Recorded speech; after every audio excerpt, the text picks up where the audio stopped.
حضرت معاذ بن جبل یمن کے چیف جسٹس، نبی پاک صلی اللہ علیہ وسلم، امام احمد بن حنبل، امام بہقی، عاصم بن حمید سے روایت کرتے ہیں، نبی پاک صلی اللہ علیہ وسلم نے حضرت معاذ بن جبل کو بلایا، حضرت معاذ بن جبل کو بلایا، حضور نے بلایا، حضور آئے۔ اب حضور نے ان کو یمن کا والی بنایا، یمن کا ان کو چیف جسٹس بنایا، حضرت معاذ بن جبل کو۔ تو حضور نے نا الوداع کہنے کے لیے نبی پاک صلی اللہ علیہ وسلم ان کے ساتھ اب ان کو یمن کی طرف روانہ کیا، معاذ جاؤ یمن، اور غالباً یہ حجۃ الوداع کا موقع ہے، تو حج جاؤ تم یمن کی طرف۔ اور حضور اب ان کو الوداع کرنے جا رہی ہیں، الوداع کرنے جا رہی ہیں، اور حضور ان کو وصیتیں فرما رہی ہیں۔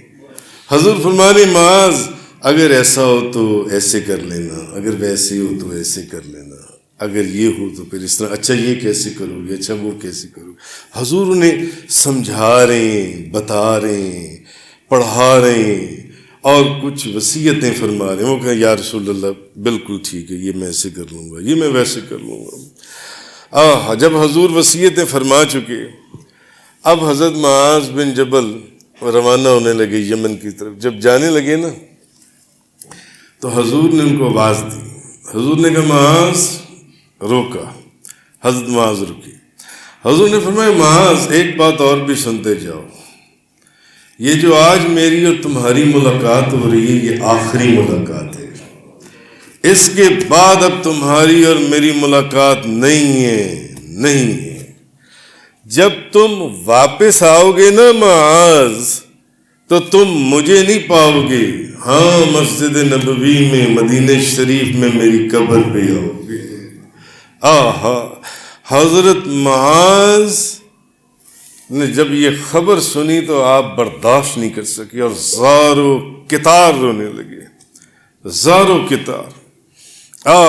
پھر مجھے رومی کشمیر بابا کھڑی والا یاد آ گیا، جنہاں دے دل بر جانی وچڑن کون روے مڑ تھوڑا،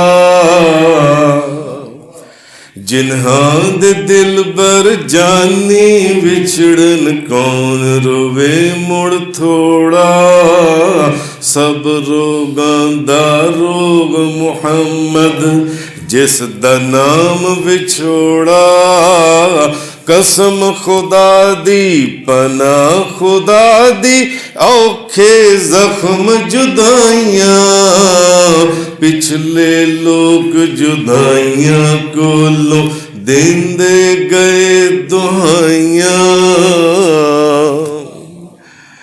تو نبی کریم صلی اللہ علیہ وسلم نے حضرت معاذ کو پہلے ہی بتا دیا کہ معاذ وما هو علی الغیب بدنین، معاذ تمہیں بھیج تو رہا ہوں میں یمن، اے میرے پیارے صحابی، اے میرے پیارے، جب تو واپس آئے گا تو تم مجھے نہیں پائے گا، یہ تیری میری آخری ملاقات ہے۔ اب تم آؤ گے، حدیث میں ہے، مگر میری قبر کے اوپر آؤ گے، اب تم آؤ گے مگر میری قبر پر آؤ گے، میری قبر کے اوپر۔ تو لوگ کہتے ہیں کہ نبی کریم صلی اللہ علیہ وسلم کے پاس غیب کا علم نہیں تھا، اور قرآن یہ کہہ رہا ہے کہ میرا محبوب تو غیب بتانے میں بخیل ہی نہیں ہے، وما هو علی الغیب بدنین، میرا محبوب تو غیب بتانے میں بخیل ہی نہیں ہے۔